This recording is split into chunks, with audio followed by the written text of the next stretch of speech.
tonight we've invited you here to hear from an excellent group of panelists to talk about why well-being matters. Social and emotional conversations have gotten a lot of attention because of the pandemic. But I'm pleased to say that this is something that we have always done at KIS and it's embedded in our curriculum. But we thought it would be a great opportunity to gather tonight and hear from how our speakers, how we've done that in our curriculum. And tonight we're going to be focusing on our primary years program. But before we get into that, I did want to share that we are live on Facebook and we are also able to have a live transcript or closed captioning. So if you look at the bottom of your menu, you'll see that there's a CC button for a live transcript. And if you press that button, you'll be seeing subtitles during the conversation. We think it's a great addition. If you'd like to have closed caption during the conversation, that you click on this feature to help guide you through the conversation. I'm not even sure if I introduced myself. My name is Colleen Fontenot. I'm the Director of Marketing and Admissions at KIS International. And on behalf of the entire admissions team, I wanted to thank you for being here this evening. We are going to be hearing from an amazing group of panelists today. Next slide, please.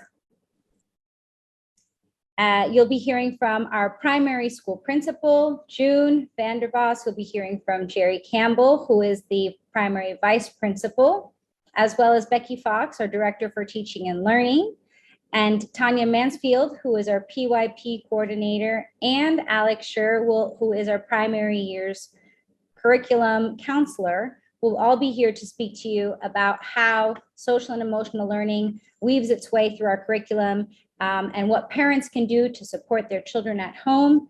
And hopefully you can leave today with some more information and perhaps interest in KIS.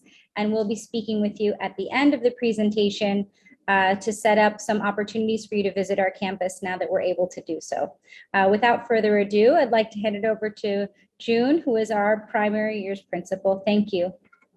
June, are you on mute? That's something I will be hearing for the rest of my life in my dreams, I think. Yeah, I can go through the vision and mission. I thought it was Becky that was going to do that a little bit, but I can do it. It's okay. So apologies. That may be my oversight, but thank you, June. Becky, do you want to do that, or shall I continue? Okay, I'm happy to do. I don't mind, June. You go ahead then. I'll go ahead. Okay. always good to start with that, and we're keeping our emotions balanced as we start this presentation. So for those of you who are still at who are already at KIS, you will be very familiar with our vision and our mission, and that's what drives us as a school. For those of you who don't know, this is an introduction to our school. Our vision is to inspire individuals. Everyone at that school is treated as an individual, and we hope that the programs and the school life that we offer is inspiring to everybody. That's the whole community. In our mission, I just wanted to point out a few words there that really do directly connect to the social emotional learning. That we want to inspire and support students. So that's a really important component of social and emotional learning. And we're developing those knowledge, skills and characteristics. And all of that's very important to make sure that the academics are happening. We need to make sure that the social emotional learning is in place as well. Next slide, please.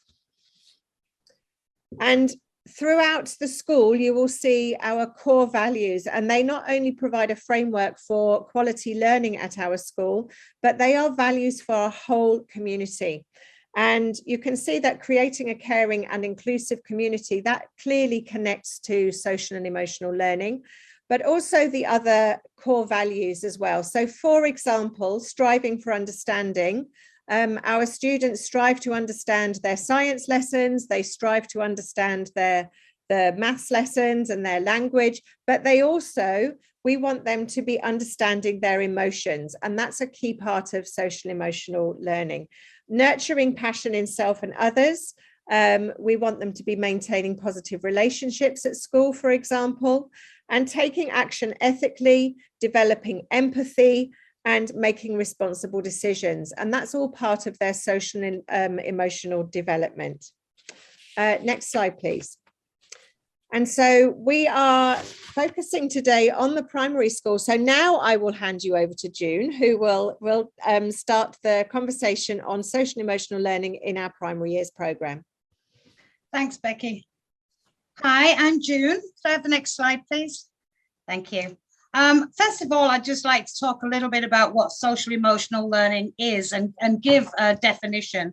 So while I was looking for a definition that matched what we do at school, this is what I came up with. So it is the process through which all young people and adults acquire and apply the knowledge, skills, and attitudes to develop healthy identities, manage emotions, achieve personal and collective goals, feel and show empathy for others, establish and maintain supportive relationships, and make responsible and caring decisions. And as you can see from that definition, that is embodied in everything that we do. It's not a separate aspect of curriculum. It needs to be embedded in everything that we do. And social emotional learning is not a new concept. It's been around for as long as I've been in education, and that's a long time, believe me. And it's just come to the forefront because we have been through the pandemic thrown into some situations that have been difficult to cope with emotionally and mentally, and that sense of isolation and lockdowns and moving from different types of learning has provided stress for our students and for staff and for parents. And so therefore, social emotional learning has come to the forefront, but it is embedded in everything we do at KIS. So I think that it's looking at how we cope and having the skills to cope in stressful and emotional situations. Next slide, please. So from a school-wide perspective, that's the whole school. Today we're talking about the primary school, but it's looking at the school climate and how people feel involved in that school climate.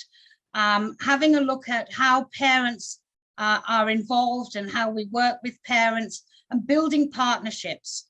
That's partnerships between parents and teachers, between students and teachers, students and the administration, everybody working together as a community. And that's really important, that people feel that they are able to have a voice and that they are co-constructing agreements within the school. So all of our teachers and our students and teachers, when they're setting up agreements in the classroom, a classroom agreement is one where we're talking about what the expectations are in a classroom, the behaviors and attitudes.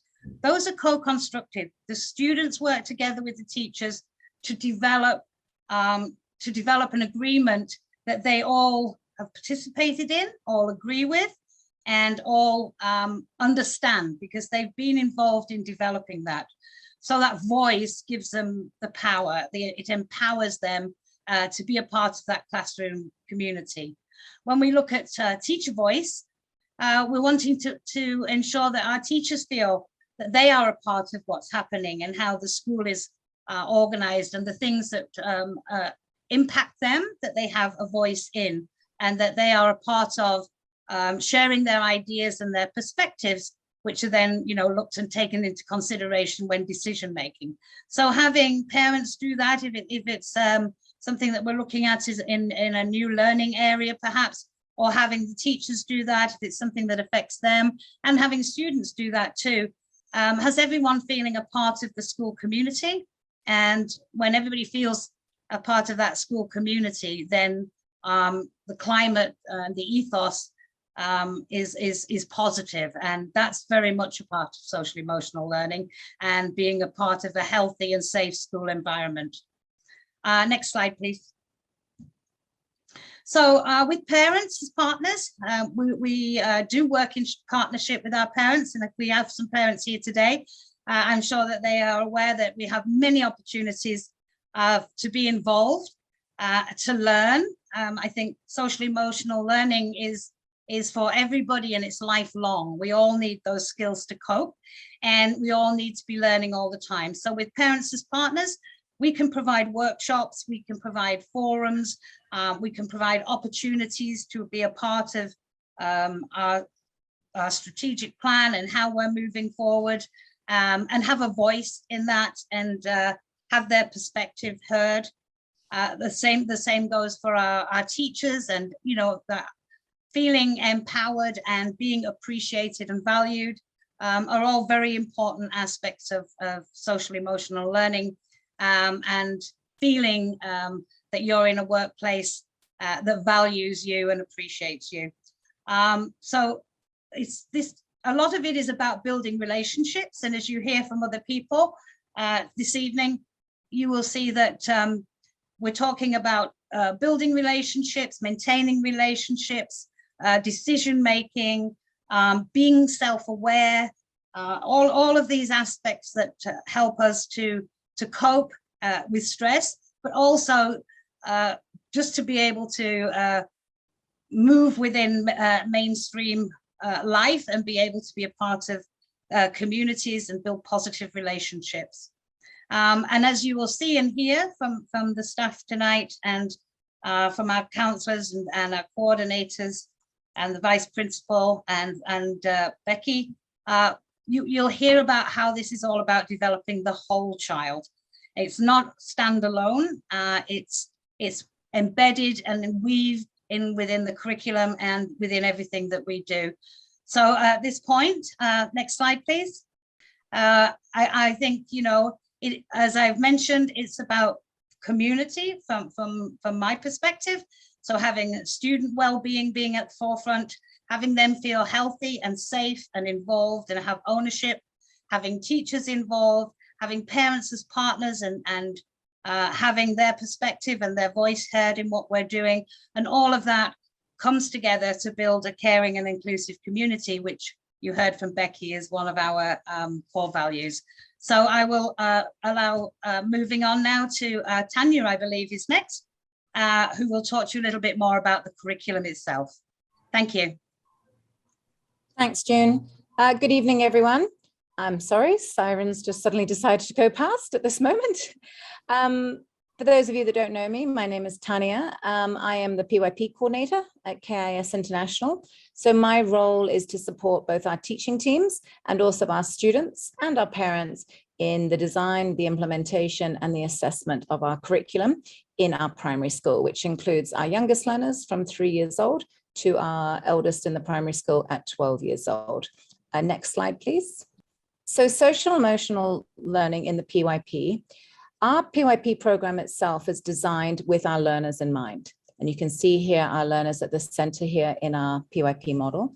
And we believe in designing learning experiences that honor the development of the whole child, as June said, very much that holistic approach, and focus not just on building knowledge, but also understanding that can be transferred and applied across multiple contexts, as well as the skills and also the attributes of our IB learner profile, which is who we as a whole school aspire for our students to be. So throughout our taught and written and assessed curriculum, there are multiple opportunities for social and emotional development for all of our learners. And this is embedded within our curriculum, both explicitly and also implicitly, as the needs arises for both our learners themselves, but also their context as arises at the moment. Next slide, please. So the curriculum area within the PYP that focuses on social emotional learning is what we call our PSPE learning, or our personal, social, and physical education. This area of the curriculum is addressed from our youngest learners in EY1 all the way through to our grade 5 students. And the development of our students' well-being is addressed through all areas of our PYP curriculum. And therefore, every teacher shares responsibilities to support students' personal, social, and physical development through all our learning engagements, both within and outside what we call our program of inquiry. The area of this area of the curriculum includes 3 curriculum strands that encompasses the physical, emotional, cognitive, spiritual, and social health, and the development that contributes to, first of all, identity and understanding of self, to developing and maintaining relationships through the strand of interactions, and also to an understanding of the importance of participating or having an active and healthy lifestyle. So from our youngest learners in EY1, we will start looking at ourselves, maybe our beliefs, our values, our feelings, and how they shape us. Through our interactions, how we make friends, our relationships within our families, our relationships at school, and relationships with our teachers, all the way through to our grade 5s, where we're looking at relationships and interactions with others within our school community and beyond, and also looking at the rights and responsibilities of individuals and their relationships with others, extending to society and the world beyond. Also, the third strand here, active living, and understanding and developing that through the 8 years of the PYP of the factors that will contribute to develop and maintain a balanced, that's very important to us, a balanced and healthy lifestyle, the importance of regular physical activity, and how our body responds to that exercise. Next slide, please. So how do we embed our PSPE curriculum in the PYP? Those of you who are members already of our KIS will recognize these transdisciplinary themes. Our PYP curriculum is organized through 6 transdisciplinary themes, which are taught from our youngest learners all the way through to our grade 5s. Each of these transdisciplinary themes is globally transferable and have a focus that ensures a balanced curriculum that honors our student voice and their interests and our beliefs as a PYP school in inquiry and constructivism. Next slide, please. As today's focus is on social emotional learning, the TD theme that really does mirror this is our who we are. This is the unit that supports an explicit focus on social emotional learning and well-being. So our transdisciplinary theme of who we are allows us opportunities through the 8 years of the PYP to inquire into, as I've said earlier, friends, relationships, cultures, our faith, traditions, our rights and our responsibilities, our spirituality, but also our mental strength, the choices that we can make within our relationships and our communities and for ourselves, and really building up that sense of who we are as individuals and also as communities there. And this is the unit within our PYP that we would normally or usually begin our academic year with, because it really does set the context for the whole year. At KIS, this is a year-long unit. We have this thread embedded through our whole academic year, and we revisit it as we return from those holiday breaks and things, because again, it allows us to connect again to who we are as individuals, who we are as a learning community in classes, in grade levels, and who we are as a whole school there.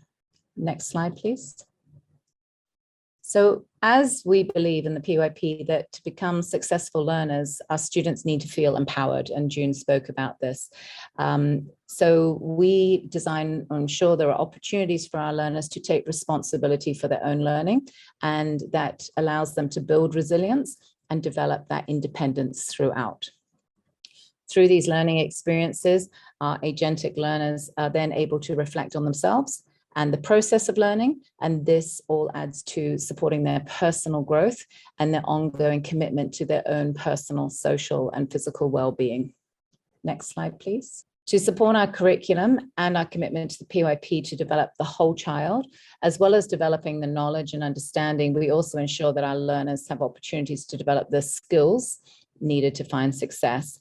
And within who we are and this context of social emotional learning, the 2 subsets of skills would be building our social skills here, which is how we work together, how we talk to each other, how we practice empathy and care for each other, show respect to others, how we may cooperate and collaborate, and how we support others to succeed in their own learning.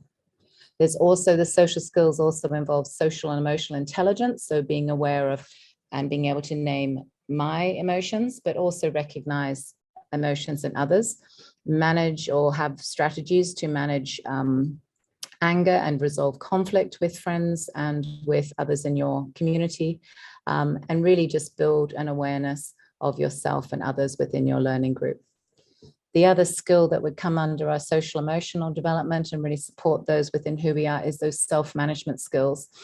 These include organizational skills, but also the skills to support our emotional management, including developing a growth mindset, having strategies and practices for mindfulness, developing resilience when things don't quite go right, and especially after the year we've had, or 2 years that we've had, the skill of adaptability and being able to cope with change. So all of these are developed within our curriculum. So just to finish with, I'll just give you a couple of examples of what our Who We Are units might look like in our schools. So next slide, please. So this is a EY2 unit through Who We Are. Their central idea, or their big understanding, is that our relationships support our personal growth. And you can see here that our EY2s took some time to inquire into themselves and then within our relationships within EY2, and this was done through remote learning this year. And then as we came back to school with our hybrid model, then we've extended an inquiry into our relationships, because what they might look like now that we're together in the classroom, and are now working towards the choices that we can make to continue to support those relationships. Either side of this, our E1 students are focusing on ourselves and our emotions and how we can make friends. And our EY3 students who are above are focusing on the choices and how both of our individual and our collective choices can support our relationships, our learning, and our community. Okay. Next slide, please. These are just a couple of examples for you of our EY2 students here. As we've come back to the hybrid model, using those social skills to learn how to play together, how to share, how to interact, what language we would use when we're talking to each other, and all through the unit of inquiry there. Next slide, please. This is our grade 2 Who We Are unit.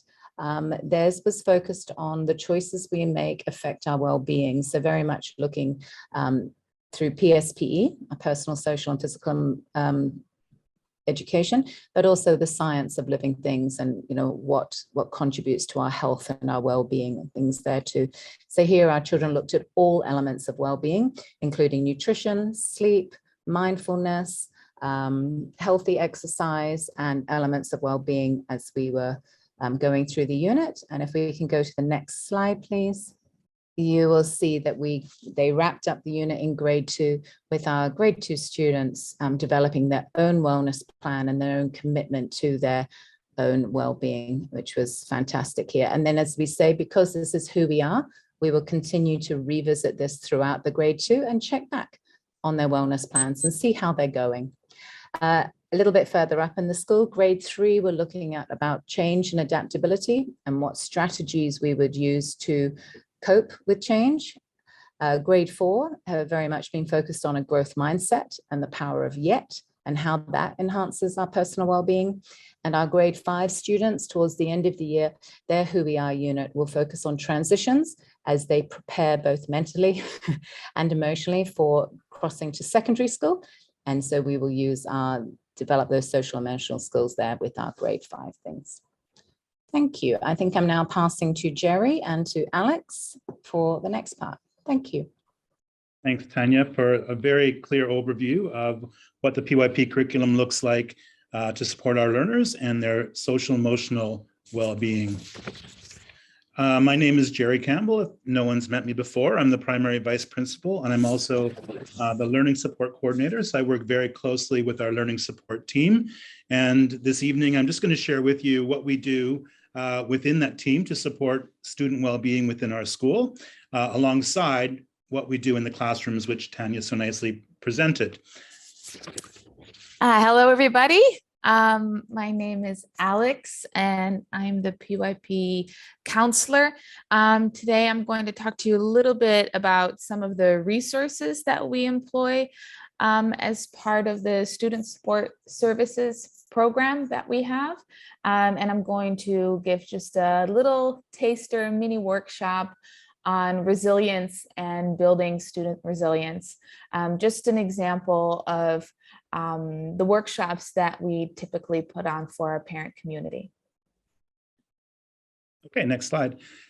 We all know that we want our students to be safe when they come to school. We want children to have a carefree childhood. However, we know there are also outside influences that affect their emotional well-being. The pandemic is a good example of how that's impacted children, but there are other influences as well that affect children. Just in general, the challenges of growing up in today's world can cause stresses for children that can impact their learning.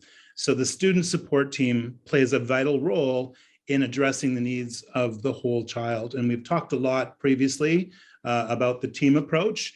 The support team works exclusively to support those children that might need a little bit more support within our school program. So the team consists of myself as the coordinator, and we also have a learning support teacher that works at KS, and the counselor, who is Miss Alex, and our EAL teachers. And the four of us work together to really look at the needs of our learners from different perspectives. It's not always one issue that may be affecting a child. For example, if they're experiencing difficulties with friendships, that might be something that the counselor would be working with, but those friendships might impact their ability to perform well academically.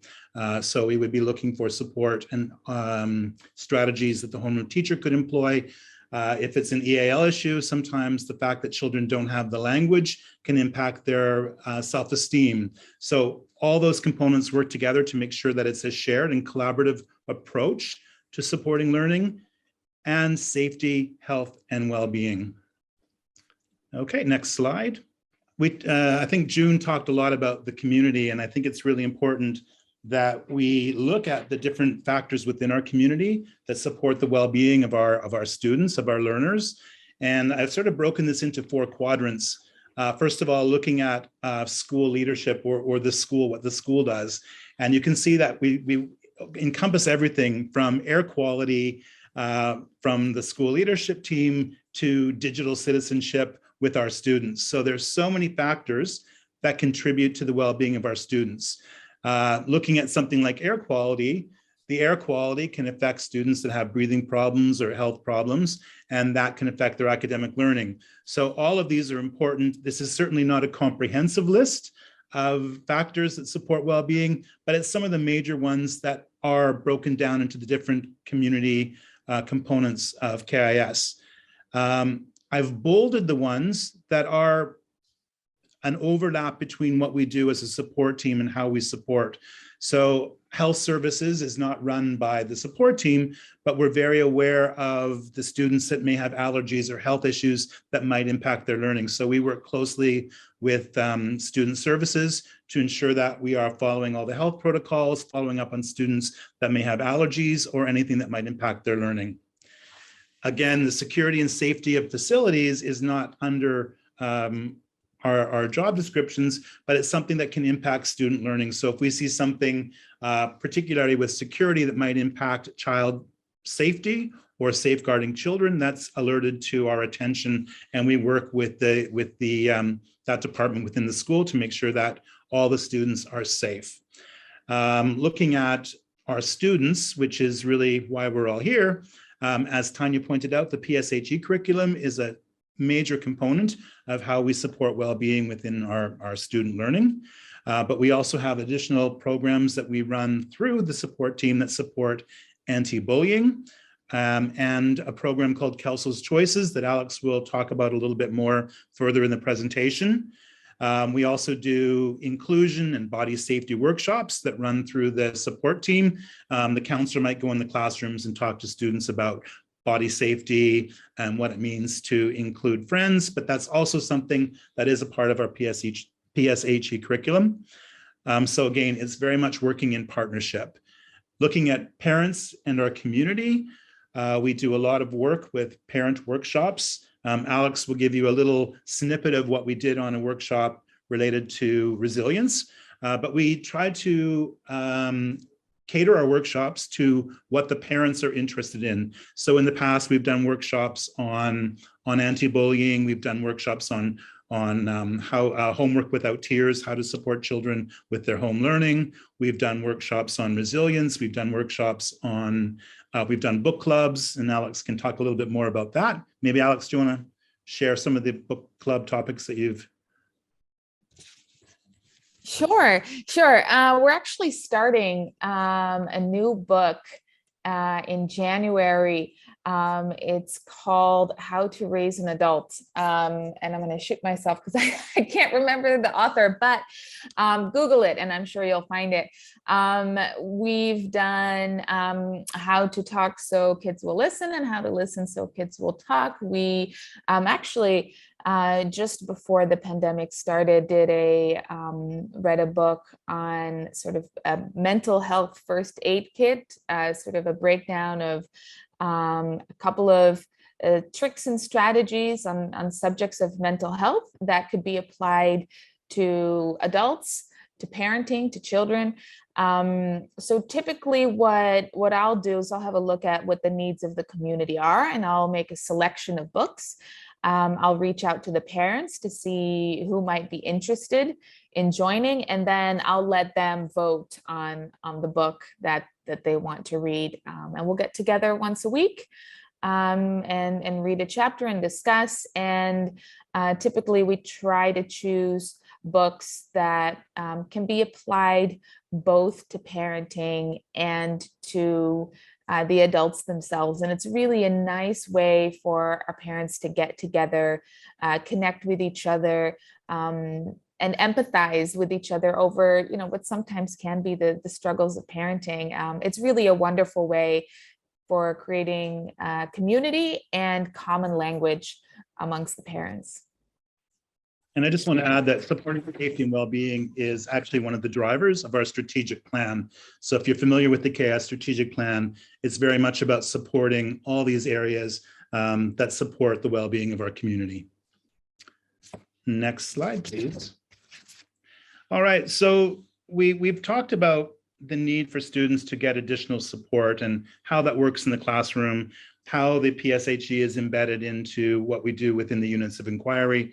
And we've talked about how our program supports learning within the classroom. Our job is very much to support students that might require additional support. So this pyramid shows the different levels of support that we offer within our school. And starting with the bottom tier of the pyramid, which is where most of our students are, this tier is addressed mainly in the classroom through differentiation. And differentiation really means adjusting or adapting the curriculum to meet the level of the learner. So those learning needs are met within the classroom. We might offer some support as a learning support team with some strategies or suggestions to deal with differentiating instruction, but the majority of our students fall in what we would call tier 1. And it's meeting the needs of the students in the classroom.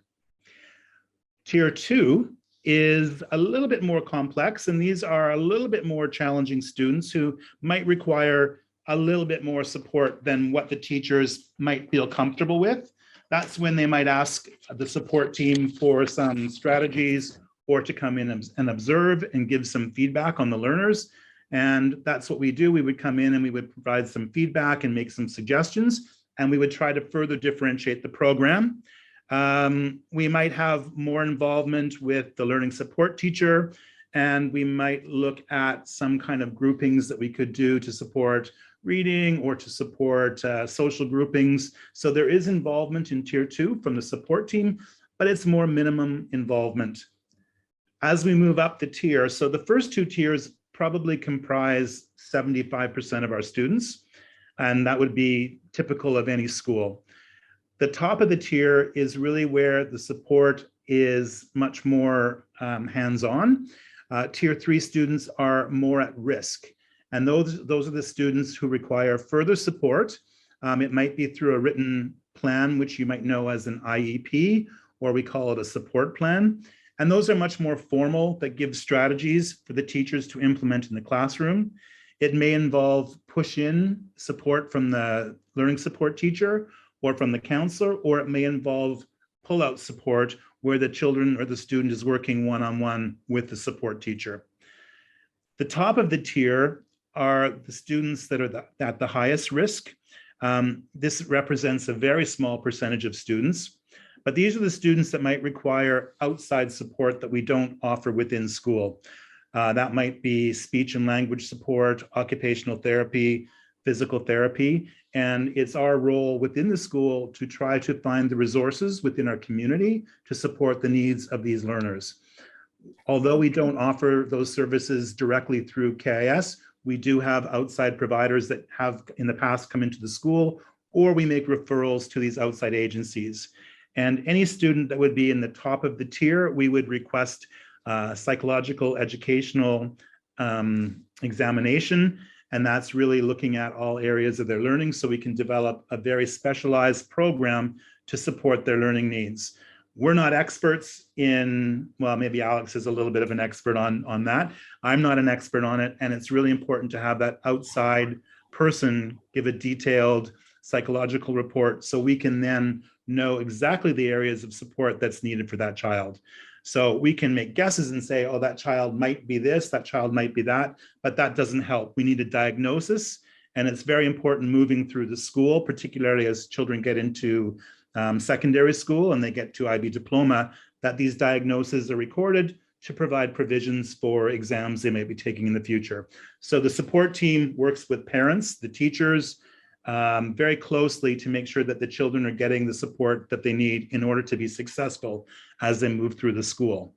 Now, if your child is one of those students who is in the top tier and requires additional support, that does not mean they cannot be successful.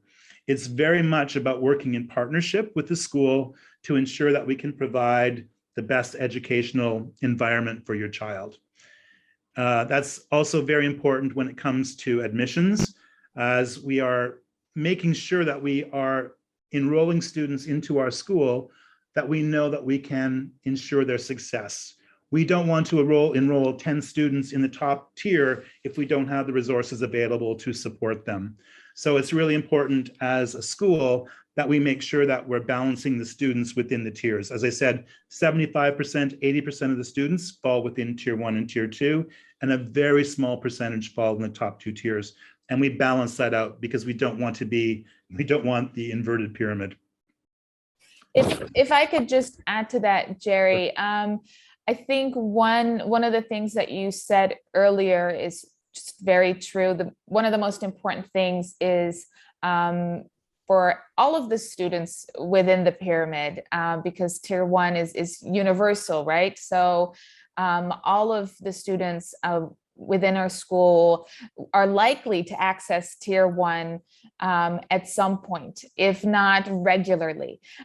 We differentiate our program for our students as needed. Some students might need a little extra challenge once in a while and be pushed a little bit more, whereas others might have a different learning style that needs to be accommodated for. And our teachers are really good at differentiating for our students. So at a tier 1, you are unlikely to hear from us. You're more likely to have conversations with the homeroom teacher, who will inform you about your child's learning style and what they're doing to accommodate your child. If a teacher or if we do get in touch with you at any of the other levels, please don't be alarmed. We are always, always, always interested in working with the parents. And what we really do see is that the students who make an effort, who want to work with us, and the parents who make an effort to communicate openly with us and support from the home front, that those students are really the ones who make the most progress and truly meet their potential. We do not see learning support or EAL or counseling as anything negative. Everybody's different, everybody has different needs. And we just want to honor that and make sure that every student gets what they need within the means of our school. Okay, Alex, the next slide is yours. Oh, Sorry, I took over too early. Well, we were sharing that one. That's okay. It's good. So yes, I was going to talk about some of the resources that we use at KIS to add on to the PSE program. We have incorporated several programs within our school. These are just a few examples that you see here on the slide. And we do this to just kind of add on to the curriculum, and very importantly, to build common language amongst the students, the teachers, and the parents. Because when you speak a common language, when it comes to social emotional challenges, conflict resolution, body safety, bullying, inclusion, mental health, it makes it so much easier to have those conversations, which can otherwise be quite challenging. Next slide, please. Thank you. So an example of one of those programs is Kelso's Choices. Now, Kelso's Choices is used worldwide in thousands of schools, which is, aside from that, it's a great program. It's also why we've chosen to adopt the program, so that when our students move on to other schools in other countries or even within Thailand, that they join schools who are likely to follow a similar program, if not the same one.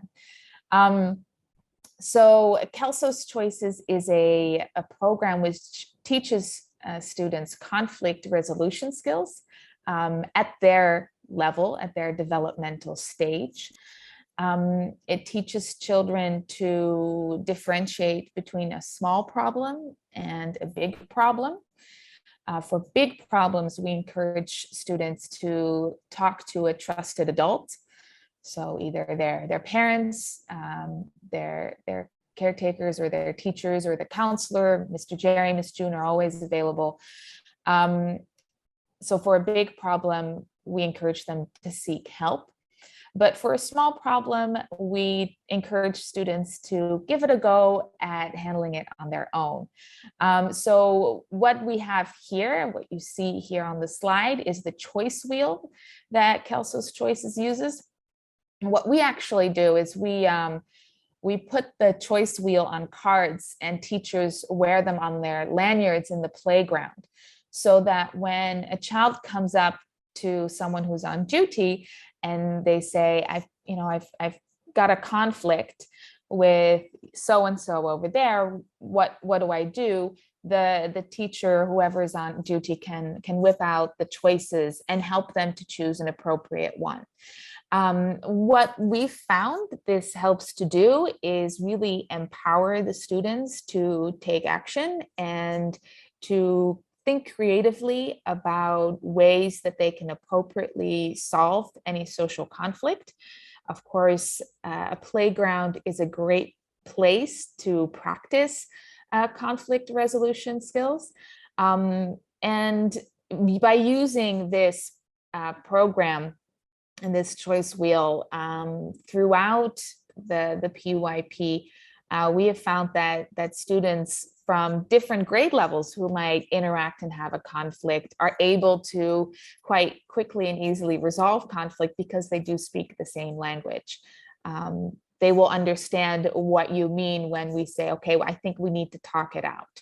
Or I think that I need to apologize because I've done something, and maybe you can tell me what you've done that you would like to apologize for.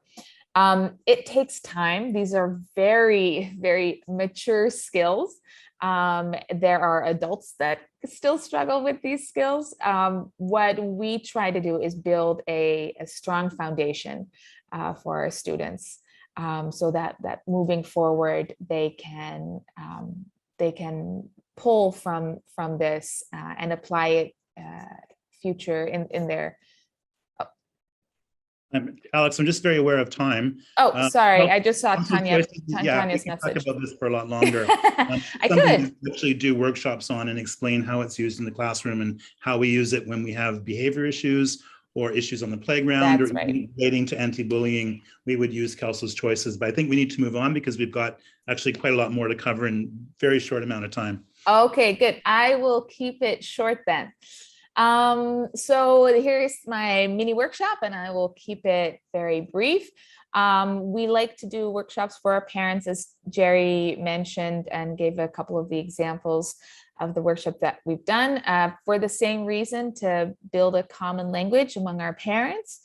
We try to choose topics that are of interest to them and that are relevant to the community and the current climate. So I've chosen resilience today because it is quite relevant to the current climate that we're all living in, the pandemic, of course. And resilience is really important when you're dealing with a lot of challenge. Next slide, please. So resilience really is the ability to adapt and often continue to thrive under challenging circumstances. That can be trauma, family tragedy, external influences such as the pandemic causing life to suddenly change. And we believe that it's very important for students to develop resilience as they go through elementary school. Next slide, please. If you research resilience, you will find lots of different models. They all identify the components that play a role within resilience. For instance, optimism, emotional awareness, being aware of how you feel, being able to identify it, name it, respond to it appropriately, control it. If it's a strong emotion, having a social support network, being able to laugh at challenge and sometimes at struggle. So these are all components of resilience. And different models will explain it in different ways, but really the bottom line is that resilience is a process. It's not a character trait, which it's often thought of as, but it's something that is built over time. Someone who might be described as lacking resilience today, in a year's time could be extremely strong within the resilience. It's all about building up those components. And that's what we work on within our program, is building up those components so that we are sending our students out into the world as resilient as they can be. Next slide, please. Here's just an example of the different factors that might make a student more or less resilient. The protective factors would make you more resilient, and the risk factors would make you less resilient. Now, this applies to adults as well as students. It's across all ages, and it's broken up into individual factors, family factors, and community factors. So when you're working on building resilience, you really need to take a lot into consideration, which is why within this presentation, we've talked so much about teamwork with parents, about the importance of community, about student agency and students being aware of their own mental health and mental health needs. Next slide, please. Just a little takeaway for you here. Of course, there are lots of things that parents can do at home to build resilience. One of the best ways, and of course, you will have access to these slides at a later time, so I'm not going to go through them for time's sake, but the last bullet point really is the most important one. Modeling resilience is key. When your child sees you struggle with something, whether it's a difficult family decision that needs to be made or opening up a particularly stubborn pickle jar, they pick up on how you respond. So however you react is modeling to them how it's appropriate to react to challenge. So it's good to be aware of that so that you can model for them how to problem solve, how to laugh at challenge, how to ask for help. You might ask your child for help. And that again gives them a sense of empowerment. So as a takeaway, have a think about different ways that you could employ some of these strategies to build resilience within your own home. I hope I've kept it short enough, Jerry. I will leave it there, but thank you very much for listening to this part. And I hope that if you do join us at KIS, that you will attend more of these kinds of workshops in the future. Okay, just to conclude, I think what we've been talking about and looking at the wheel of social emotional learning, you can see all of the bullets on the right that we've actually talked about and how they fit in with social emotional learning. So through our program of inquiry, the learner profile, which we haven't really talked a lot about, global citizenship, our mission and core values, Kelso's choices, all of that fits directly into what we do to support social and emotional well-being. So I think we've got about 5 minutes left for questions. Can we open it up now for questions? Okay, so we do have some questions here. I'll just fire them out and then see who feels that they can answer them. So somebody's asking, what does the school do to support a new student to have a smooth transition? I can take that one if that's all right. Mm-hmm. Yes, so what we ask our homeroom teachers to do is to identify a buddy, and that buddy gets a buddy band so that they're easily identifiable. We pair the buddy up with the new student and ask them to help them out throughout the school day, both in the classroom and outside of the classroom. So for example, getting from the homeroom to a specialist class or to lunch, helping them pick out food and figure out how those systems work. We also ask the homeroom teachers to send an update within the first week of school to the parents, let them know how their child is settling in. And then Jerry and I are always kept up to date on how the students are transitioning, and we will always make sure to make contact with them on their first day, if not their second day, let them know that we're here. Sometimes, depending on the circumstances, not unfortunately this year so far, but sometimes I will put together a little lunch club for a few of the new students if they're not quite yet getting their bearings. But typically our students are very welcoming, and we often find that the new students will quickly find somebody to have lunch with and make some good connections. We also have a school policy about supporting the new student, and everything in the policy is what Alex has just mentioned. So it's in writing and we follow that for all new students. Okay, thank you. We have a question about bullying now. My kids told me that her friend is being bullied by other friends. How can we support them? I like that question because that's a collective responsibility question. I can start with that one and then I'll pass it on to Alex and Jerry. I think one of the first things that we do is try to identify, we do anti-bullying workshops within the school with all of the students. So Alex at this point goes around all the classrooms and talks to the students and talks to them about what bullying is and what bullying isn't, because sometimes it's very difficult for children to identify what they actually mean by bullying. Sometimes an issue that they might be having with a friend that by using Kelso's choices and having some conversations can easily be resolved. And that's not necessarily bullying. It is a problem that the children need to learn to solve, and that we will help them solve, and that we will work with them and support them, and support both students if it's in a situation where there's a disagreement that's happening.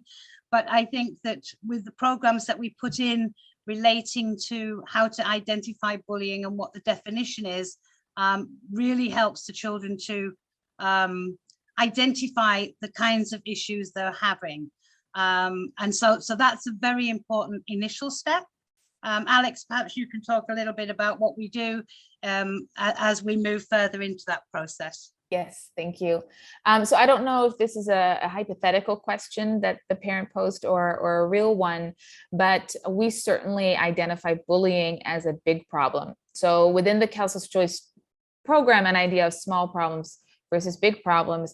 If this was bullying, and certainly if it's being identified by bullying by a student, then we would consider it a big problem, and we would encourage that student, that child, to contact an adult. If they contact their parents first, we hope the parent informs us, at which point we will make contact with the student and we will investigate. And we do this very delicately, for also the reasons that June just mentioned. Sometimes something's being called bullying, but it isn't quite bullying, and it can be resolved quite easily. But also because if it is bullying, which means it's an ongoing issue of continuous harm, then that's a sensitive issue in itself. And we want to make sure that both the student who is being bullied and the student who is doing the bullying, who we refrain from calling a bully because it is a behavior you engage in, it is not an identity. And we certainly don't ever want any of our children, students, to be seen as a bully. That's something that we would really want to avoid. So we would work with both students and inform the parents and resolve the issue as delicately as we possibly can. And again, it's a team approach. Alex and I work very closely together if there is an identified bullying issue or if there's a what we call conflict. And as Alex said, it's about investigating what happened, trying to gather as much information as we can and talking it through. And sometimes these things can be resolved very quickly within 20 minutes. It's a misunderstanding. And other times it's a process, and it might mean that we work through small group social groupings for several weeks before we can come to a conclusion or before we know that this issue has been resolved. So it really is something that depends on the situation. It's always dealt with very sensitively, and it's always dealt with very it's very diplomatically confidential as well, because we don't share information about what is happening with the other students. So we try to make sure that the conflict is resolved in a very diplomatic way and that everyone has a voice in it. So it's not pointing fingers and saying this child is right and this child's wrong. It's about coming to an understanding of everyone's involvement in the situation. And, Okay. and we do have a school policy that outlines all of that. That's available for anybody who wishes to read that and to see that. Okay, thank you. Next question. My 4-year-old doesn't want to go to school because he says it's more fun to be at home. How do I get him to understand the importance of going to school? Well, we just did a workshop on that 2 weeks ago. So Alex is very well prepared to answer that question. Yes, this is not,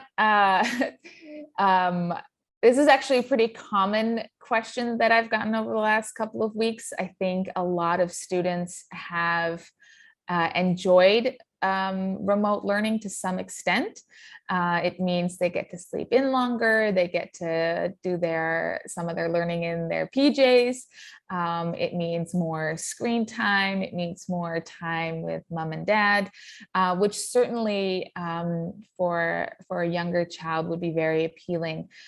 So one of the things I would recommend is to prepare your child for the return to school and talk about all of the exciting things that are waiting for them. Because of course, there are a lot of upsides to being in school, and help them to acknowledge and identify the things that are a little bit trickier about learning from home. So really building up quite an honest picture, one that they can truly relate to. It's difficult to convince a child that one is better than the other. So the approach that I would suggest is asking thought-provoking questions at a 4-year-old's level, of course, but getting your child to give themselves advice. Getting them to verbalize the benefits of going to school, the things that would be exciting about going to school, and have them identify the things that they really enjoy about learning from home, about remote learning. And you might get things like more screen time, lots of family time, waking up a little bit later. And what you can do there is you can take the things that they really enjoyed about it, about the remote learning process, and say, okay, well, that's really good to know. I didn't realize you like those things so much. Let's see if we can make a plan for incorporating those into the afternoon or into the weekend. So that way they don't feel like they're completely losing out on all of the benefits of remote learning, but at the same time, they get to be excited about all the fun things that are waiting for them at school. Hey, thank you. Similar-ish, during remote learning, my children often had a meltdown. So these ones are not enjoying remote learning. What would be best to support them? There are lots of things that you can do. If this is an ongoing issue, I certainly would encourage you to reach out to me, as well as the child's homeroom teacher. If it's something that is happening once in a while, it's really important to meet them at their level, express empathy through active listening. Active listening can be quite easily achieved by using a combination of a few strategies. So you want to make sure that you have open body language rather than standing cross-armed, which is not very inviting, but being physically open and inviting. If they're having a meltdown, try and stay calm. I know it can be difficult, but if your emotional temperature rises, their emotional temperature will likely continue to rise. So if you stay calm, you're more likely to get them to meet you back at your level. And start off by identifying what you see and the emotions that they're expressing. For example, saying things like, I know you're frustrated and I can see that you're angry. You're super angry. I don't think I've seen you this angry in a really long time. Gosh, you must be exhausted. You must be really tired. Try and see if you can identify what is often referred to as the emotional bullseye. Because when a child feels like they're being heard, that typically tends to bring their emotional temperature down, as it does with adults, but typically with children who are in the middle of having a meltdown, that tends to be really effective. Another thing that you can do is you can give them what they want in wish form. So if you have identified what they're upset about, so for instance, if you've identified that it's anger, and if you've identified that, okay, I think you're probably angry because you haven't been able to see your best friend in a long time. And they say, yes, that's exactly why I'm angry. How did you not know this, right? So they feel like they've been heard. Now try and give them what they want in wish form. I wish you could see them. Oh, if I could do anything about the circumstances, I truly, truly wish that we could arrange a play date tomorrow and we would do it right. We would have a big movie night and a sleepover. We would order pizza. I really, really wish we could do that. And you know what? We're going to do that as soon as it's possible. That way, your child doesn't feel like you are part of the problem. They see you as somebody who's on their side, somebody who they can problem solve with. So those are a couple of things that I would begin with. Hopefully, over the course of that conversation, and that could be 10 minutes, that can be an hour, their emotional temperature will have come down. Now, when the emotional temperature is up here, it is impossible to reason with anybody, a child or an adult. So I would try to avoid making any kind of suggestions or recommendations or giving advice when they are truly in the midst of their tantrum or their meltdown. But once they've calmed down, you can offer them some solutions, or you can ask them, you know what, I think I have a couple of ideas that I think you're going to like. Would you like to hear them? Or now that you've calmed down a little bit, I bet you could come up with a couple of solutions that would help to make you feel a little bit better. Because when we've calmed down, that frontal part of our brain is a lot better at problem solving and creative thinking. So that was kind of a long answer, but I hope I've given you kind of an idea of how to handle those situations. Okay, thank you. We have one last question here. How do you teach students about racism? Big question. Yeah, With a big very big question. answer. I think that's a whole other workshop. Yeah, I can start with that. I think that, you know, one of our core values is being a caring and inclusive community, and that is having all of our students feel a part of that community and all of our families feel a part of that community. And I think with social emotional learning, the idea of equity and understanding ourselves is the beginning of understanding others and being able to work together. And I think that we address this in our curriculum under who we are. We do have many books and stories and lines of inquiry that address looking at everybody as individuals, but everybody as a part of the community. I'm not saying that that is directly related to race. That's all kinds of inclusion. That's whether we are looking at students who may have disabilities or physical or learning, or students who may come from different cultural backgrounds and different belief systems. You know, the idea of our community is to be inclusive, and that is of everyone who is there. With specifics to racism, I think that it is addressed. It is also something that has become more in the forefront as well recently, and it is something that we continue to look at as a school, and something that we will continue to build into our program, especially around areas like global citizenship, how we belong to a global society, and how we need to build relationships and interact with each other, no matter who we are. We're all special. We're all this, you know, the same in the school. We're all there to learn. We're all there for the same purpose, and it is something that we are aware of and we look at, and we try to build into our curriculum. And like I say, more recently it's become more in the forefront, and therefore it becomes more of a focus of areas that we want to focus on in the future as well. So I don't know if anybody's got anything to add to that, but I would just say I think we would handle it very similar to how we would handle a bullying situation. Yeah, if it was to happen, that's how we would handle it. But I think In general, the important thing is that we're in looking at yeah. everybody being a part of the community. Yes. Yeah. And I think, as Jerry said at the beginning, it's a whole other workshop just on that one question, and making sure that anti-racist education is explicit in our curriculum.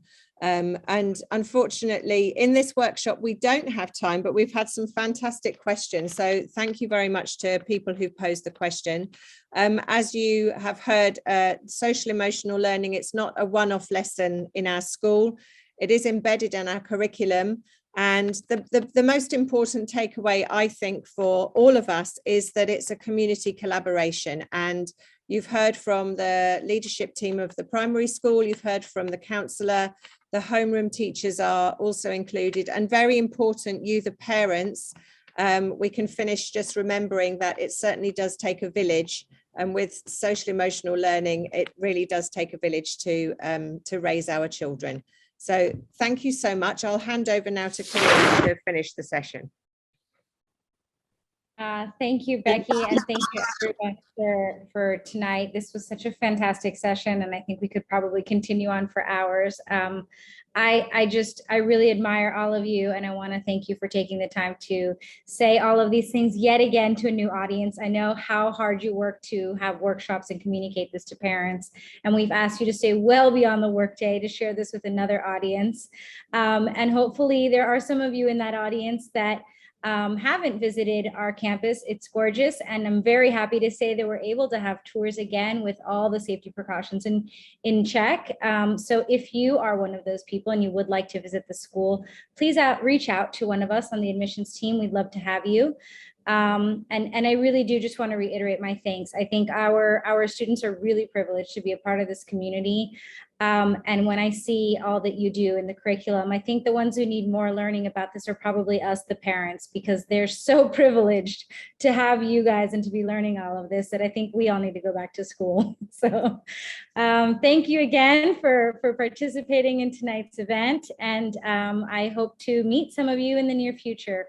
And have a good night, everyone.